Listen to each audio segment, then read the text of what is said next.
वो मैं ये कह रहा था कि अगर आपने हमारा चैनल अभी तक सब्सक्राइब नहीं करा तो अब भी कर दो, नहीं तो बड़ा पछताओगे, बड़ा पछताओगे। दोनों पारा पारी, दोनों पारा पारी, दोनों पारा पारी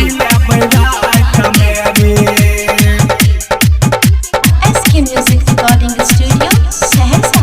दोनों पारा पारी सुने रे यारबा बुला के घरबा, सुने रे यारबा बुला के घरबा, हाथीनो सितरा बैसंग रात में। पहले हम तब तू दोनों पारा पारी ले रात में। पहले हम तब तू दोनों पारा पारी ले रात में रे। DJ क्रांति, दोनों पारा पारी, दोनों पारा पारी ले रात में रे।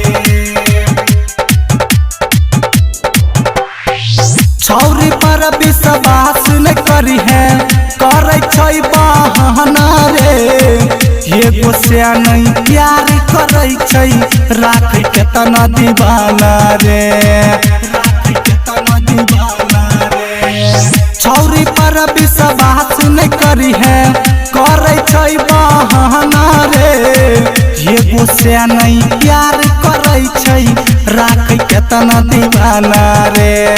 भूये सुतही बई मिल के खइबई, भूये सुतही बई मिल के खइबई, आ नहीं अइबई ओकर कोनो बात में। पहले हम तब तू दोनों पारा पारी ले रात में। पहले हम तब तू दोनों पारा पारी ले रात में रे। DJ क्रांति, दोनों पारा पारी, दोनों पारा पारी ले रात में रे। SK Music Recording Studio, Saharsa. छौरा के बेरा बात करे छै, छोरे पूरा हाल में। छौरिया के नहीं बात पचल तू, नहीं के फसबे जाल में, नहीं के फसबे जाल में।